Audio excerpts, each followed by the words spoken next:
This is Rob Tobin for Boxing Social in association with Betfred. Delighted to be joined here today by Eddie Hearn. We're in London at the Conor Benn versus Quiveler. Yeah, it's good. Press office, not bad. Yeah, how you doing, Eddie? Good job. Jesse Quiveler. He looked at me as if to go, you prick. So yeah, JD Next Gen, Friday night, York Hall. About 4 tickets left. It's going to be a good night. Some interesting fights. We've had quite a few situations where we've kind of built guys up. That's what we do. And they've got stuck at the next step. You know, we saw it with Jordan Gill. People have their reasons, but ultimately they lost. We saw it with Ted against Sergio Garcia. I think he made a valid point there that Garcia is number 2 in the WBC. He is European champion, good fighter, you know. So it's going to be interesting to see particularly how Conor Benn comes through this, because Conor Benn's probably one of those guys that you have a little bit less confidence in because of his sort of amateur pedigree and also his desire, and well, it's not his desire, his ability to completely lose his rag in a fight. It's very, very exciting. But he can't do that against this guy because he's actually decent and he's experienced and he won't get ragged himself. Very good fights with likes of Samuel Vargas, lost a very close decision. He's boxed at a very high level and well beyond anything that Conor has ever boxed at this level. So I was hoping that he would say that his O2 performance was nice and calm, and as you heard from the press conference, it's like, I don't want that, I want to get in there and have a tear up. It's like, Conor, no, not against this guy, don't do that, you will lose this fight. So I'm quite nervous for Conor, because York Hall's one of those places where you just lose your shit, you know, small ring, bear pit atmosphere, baking hot, anything can happen, and we've seen it time and time again. That's why I love going there. Let's just talk about that. Conor Benn, we've spoken about this in the past, holds the WBA Continental title. Yeah. With that comes the rankings. Yeah. What kind of level of fight is this? Are we looking at this as a potential for him to move on as a springboard? You mentioned the Sammy Vargas fight. To be totally honest, I'm not really looking at Conor Benn in terms of sort of managing his career with Tony Sims and his training team and people like that. It's more about experience and about being under pressure, coming through those. These are the kind of fights that he's capable of losing, because he's not really boxed at this level before and he's not boxed people as experienced as this. So Conor Benn being world ranked at the moment is, we're thankful for that. It's irrelevant. That comes with the Intercontinental title. I'm not looking at world titles. I'm not even right now looking at British titles. That's coming very soon. But it's more about the fight, the experience. This is a perfect guy who's very handy, has boxed at a very high level, has displayed himself well, and he's much better than anybody Conor Benn has ever faced, quite honestly.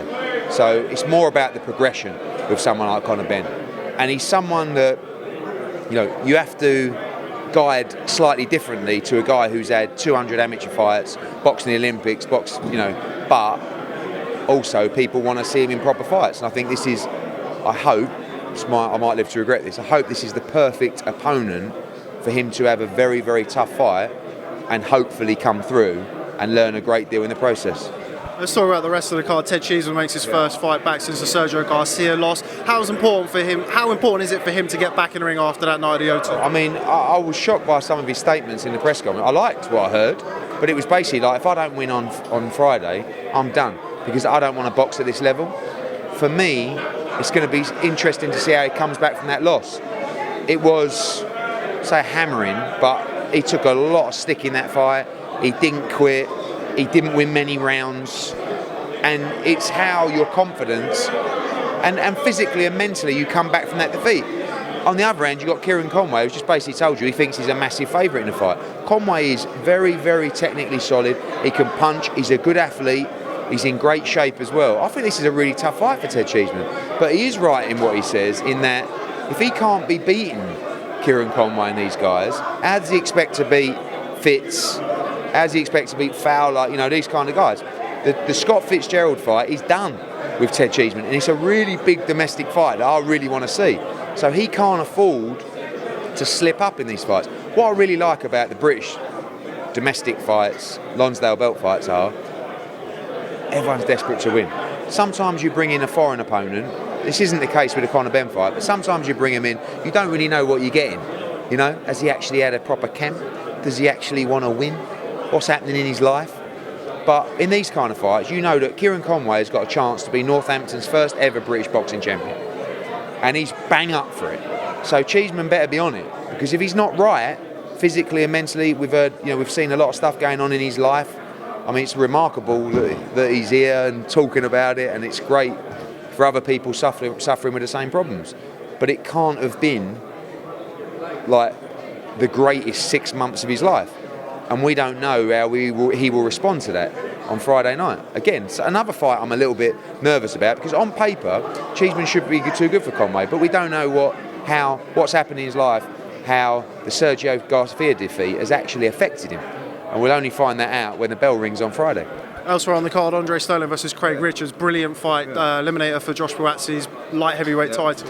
Yeah, I mean, again, these are the kind of fights that I know that a lot of people like to moan about everything, but this is like, say, the perfect JD Next Gen card, but exactly the kind of card that I want to put on for this series of fights. Okay, smaller fights, smaller arenas, but fights that are very, very important for the fighters' careers. When we started out, I think the first one was Reece Bellotti against Ryan Doyle or someone like that, and it was like one 12-rounder, then a couple of 8-rounders. Now it's turned into, 3 championship fights, important fights, and really good domestic 50-50 fights. I wouldn't say this is a 50-50 fight. I think Craig Richards is a favourite. But Andre Sterling is a very good young fighter. It's got some nice spice there. Both going to have massive support. These are the fights that we like to see. I actually think Craig Richards might be a little bit of a dark horse in the division. I think since he's moved up to 175, he is a very, very good fighter. He's punching a lot harder. I mean, him against Joshua Buatsi is a really good fight. It's a bit hard for me because obviously I represent both. But at the end of the day, Craig Richards believes he can beat Joshua Buatsi. This fight against Sterling will tell us a lot. If he can breeze through him, we know that Joshua Buatsi fight is a really good fight. But again, like Ted Cheeseman, if he wants to go on and beat Fitzgerald and fight Buatsi, you've got to be winning these fights in style. But again, in Andre Sterling, you've got a guy, local pride, career on the line. He's going to give it everything. And Richards against Sterling is a really good fight. What's the plan with Josh Buatsi? Because I know the Sullivan Barrera fight was something that was looked for later on in the year. I was out in Vegas. I saw him lose to Jesse Hart. Are we looking at Josh Buatsi potentially hanging around at British level? I was trying to get Josh Buatsi to fight on July 6. He had a 12-week camp. The timing just didn't work out. He would like to win the Lonsdale belt. He really would. But at the same time, I don't want... if they're the right fights for that title, that's fine. But I don't want to... I think someone like Josh, you've got to keep just testing and pushing, and because I think he's got the ability. I think he can win a world title now. Would I put him in for a world title now? No, because he hasn't had that next step. Where he is here, and you've got the world titles, and then he hasn't had these fights. Sullivan Barrera is a really good example of a fight, and I know he lost to Jesse Hart, but he's tough as nails. He's fought solid world champions and given them really good fights. That is a really good fight for Josh Buatsi. But it's not ticking off any British title. If he wanted to go, but is he really going to tick off all those defences before he gets to world level? It's a tough one. But he'll be back out in August, September. I think Sullivan Barrera is a great fight for him. Craig Richards, Andre Sterling winner is a natural fight for him next as well. But I believe Joshua Buatsi is going to be the next superstar of British boxing. No, I just mentioned Jesse Hart versus Sullivan Barrera on the Tyson Fury undercard against Tom Schwartz. I know you would have watched the fight. What did you make of it? I mean, I don't want to criticise Tom Schwartz and that, but I'm not sure he'd win a British title, to be honest with you. For Tyson, again, amazing entertainer, and good luck to him. Made a load of money for a fight that was never ever going to be competitive for 1 second.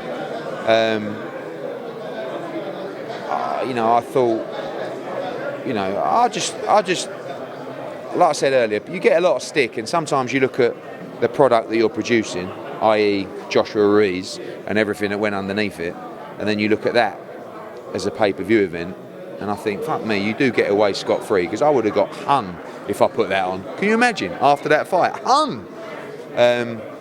But I think Top Rank did a good job for Fury. I think he's a brilliant entertainer. I think he's absolutely hilarious. I think he's a very good fighter. Just want to see him in proper fights, that's all. And you're not going to see it next, but you will see it next year if he fights Wilder, which is a great fight. You say he's not going to see it next. I was out in Vegas. I saw a certain Jarell Miller playing the field. I think it's probably fair to say a lot of rumours swirling around that he's going to sign for Top Rank. Further rumours on top of that saying that he could potentially be the next opponent for Tyson Fury on October the 5th. You've had some interesting things to say about Jarell Miller after his much publicised indiscretions. Thoughts? Oh, look, it just blows my mind that we're in a sport where people can be damaged for life, people can lose their lives by people cheating, and yet you want to brush it under the carpet. I mean, like, at some point there has to be, at what point do you forgive? A lot of people who fail tests say, I didn't know what I was taking, or someone put something in something, someone contaminated. How many are telling the truth? We don't know. When you fail 3, although I was told by Dan Raphael last night, it was actually 4 tests for 3 different substances that include HGH and EPO. I'm sorry, there is no excuse. No excuse. And there's nothing even we can believe. But if we're going to allow this guy to step back in the ring so soon, why are we even wasting our time? All that's telling you is that people in the game actually don't care if people are cheating. So what message does it put out to people coming through? If you're a fighter, and by the way, there are so many American fighters that are doping, and I know a lot of them, right? It's like, why don't you just all not bother with any testing? Why don't you just say, yeah, take what you want, mate? And because it becomes a mockery. I like Jarell Miller. I wish we would have fought Jarell Miller. I do, because I think we might have beaten him. But seriously, I would like to work with him because he's a character, he's a good fighter. But even me, and I said this in Coogan's interview, I'm no saint, but I cannot work with him right now. It would be so ethically and morally wrong to work with Jarell Miller until he either serves a ban or he shows some remorse or something, because this is the problem. There's no one to dish out the ban. Who is he accountable to? No one. VADA are outstanding. They just test. They can't ban. It's up to the commissions to ban. It's up to the governing bodies to ban. And no one's got the balls to do it. Over here, at least you've got UK, British Boxing Board of Control, work together. You're banned for 12 months. The commissions don't do it. So any commission could license him. Whoever does should quite honestly be shut down in the short term. But at some point, does he deserve forgiveness? I guess everybody does. But at least show some fucking remorse. I mean, at the moment, it's like, yeah, what it was, a bad shoulder, oh, bad elbow. On the other one, I don't know where that's come from. Oh, EPO, yeah. Just come out and say, I cheated. But anyone that touches him in the short term, they're as accountable as he is, in my opinion.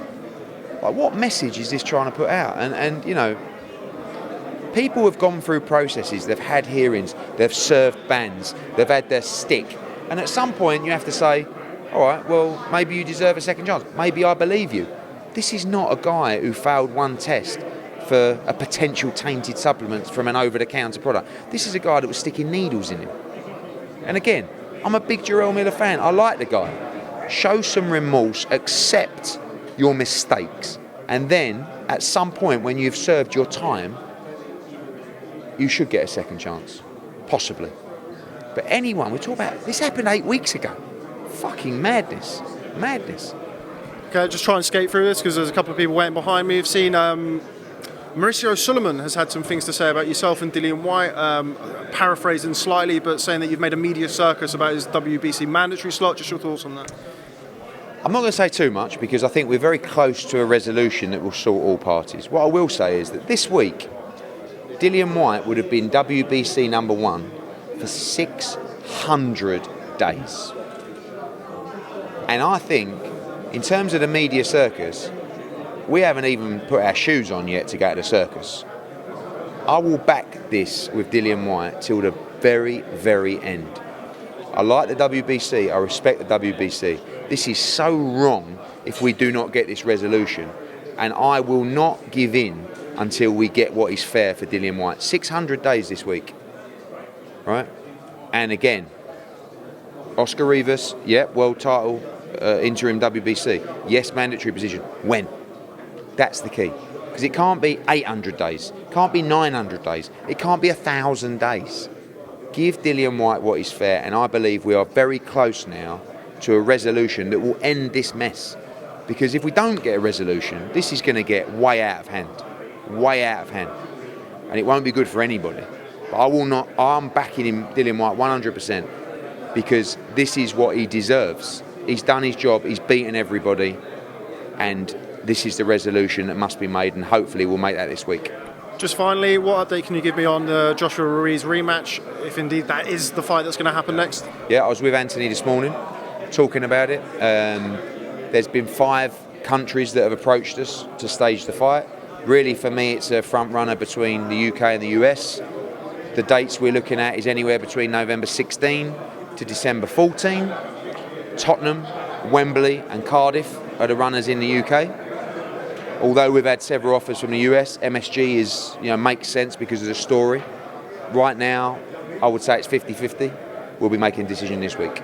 How much DAZN involved in that decision? As obviously, I'm assuming they're not going to want that fight to be out of prime time in America. That would lead it towards it being in America, no? They're not involved in the decision in the essence of this is where you're having it, but obviously they'll pay different amounts of money if it's in the US they will to the UK. We would do more pay-per-view buys if it was in the UK than it would in the US. So, to be honest with you, might sound strange to some people, it's not really about the money to me, this one. It's about getting the win, and it's about doing it in the right place. AJ's mentality is still, don't you think it would be epic for me to put it right there? I'm like, yeah, that's admirable, but from a smart point of view, do you not think you deserve your home advantage in the UK? All to be discussed, and hopefully by the end of this week, certainly by the weekend, I think we'll have our position and we will let Team Ruiz know. Politically speaking, the fact that Ruiz is with Al Haymon and PBC, does that force your arm more? I mean, it was quite a damaging defeat that Anthony Joshua had. Ideally, you would expect somebody to take an interim fight, but with the political landscape, that doesn't seem likely or viable. I think you're right. I think maybe in an ideal world, maybe you would have an interim fight. But this is, contractually, you either take the fight now or you don't. And you either get your shot at the belts now or you go away and you rebuild and you take a couple of years. So it's a massive risk. It's turned into the biggest fight in boxing. And the pressure is on. But I know Anthony wants this fight. I know he believes he can win this fight. He's got the bit between his teeth. He's the ultimate competitor. And now he's putting together a plan to beat Andy Ruiz in a rematch. Final word. Bob Arum said that Wilder Fury 2 could surpass Mayweather-Pacquiao numbers. Thoughts? Got to love Bob Arum. You got to love Bob does his job. Just talks absolute mentalness, like from start to finish. But I love the fact that, rather than saying, I think there is a chance that Wilder Fury could do 1 million buys, people would still go, I don't think so. 600, 700. He just comes straight out with a 4 million. Do you know what I mean? So if you're going to bullshit, at least go fucking deep. Do you know what I mean? At least throw everything at it. I love Bob Arum. I think he's a character. And listen, he's 88 or whatever. He's up there doing American Pie. I mean, it weren't the best to watch, but you've got to take your hat off to the geezer. He's a legend. Okay, well, Eddie Hearn, as always, a real pleasure. Thanks very much for speaking to Boxing Social. Cheers, mate.